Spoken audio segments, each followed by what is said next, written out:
অর্থনীতি বিধ্বস্ত, ব্যবসায়ীরা ব্যাংক থেকে লোন পাচ্ছেন না, ডিপোজিটাররা তাদের টাকা ফেরত পাচ্ছেন না, শেয়ার হোল্ডাররা তাদের শেয়ারের হিসাব মেলাতে পারছেন না। এই অবস্থায় আবার 6টি ব্যাংকের গ্রাহকদের কি অবস্থা? ইসলামী ব্যাংকে আবার দখল করার পায় তারা। এমন এক ব্যক্তিকে ইসলামী ব্যাংকের এখন বোর্ডের চেয়ারম্যান বানিয়ে দেওয়া হয়েছে, যিনি পালিয়ে গিয়েছিলেন, যিনি পরিত্যক্ত, যিনি ফ্যাসিস্টদের দূষণ, তাকে এনে এখন ইসলামী ব্যাংকের ঘাড়ের উপর বসিয়ে দেওয়া হয়েছে। এবং এখন যারা ইসলামী ব্যাংকের সেবা গ্রহীতা, ডিপোজিটার, শেয়ার হোল্ডার, তারা সকলে মিলে এখন রাস্তায় নেমেছে। এখন বলে যে এগুলা সব জামাত ইসলামের মানুষ। আগে যেভাবে বলতো যে ওই তেলের ইয়েতে সবাই জামাত ইসলামে পাঠিয়ে দিছে, এটাতেও সেইভাবে বলে। আমি বলছি, আমি স্বীকার করে নিচ্ছি এরা জামাত ইসলামের মানুষ, এবং এরা এই দেশের নাগরিক।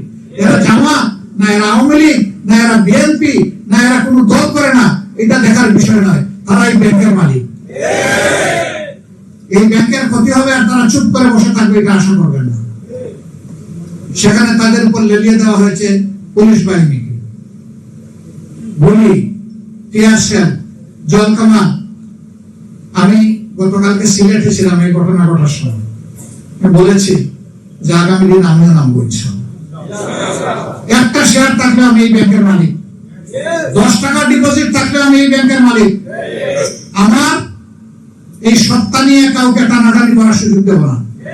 আমি সামনে গিয়ে বুক করে দাঁড়ায় বলবো, যত গুলি আমার বুকে মারো, যত টিয়ার সেল আমার মাথায় মারো, কিন্তু জনগণের উপর, শেয়ার হোল্ডারদের উপর, ডিপোজিটারদের উপর, এই ব্যাংকের মালিকদের উপর সাবধানে একটা গুলি ছুটতে পারবো না।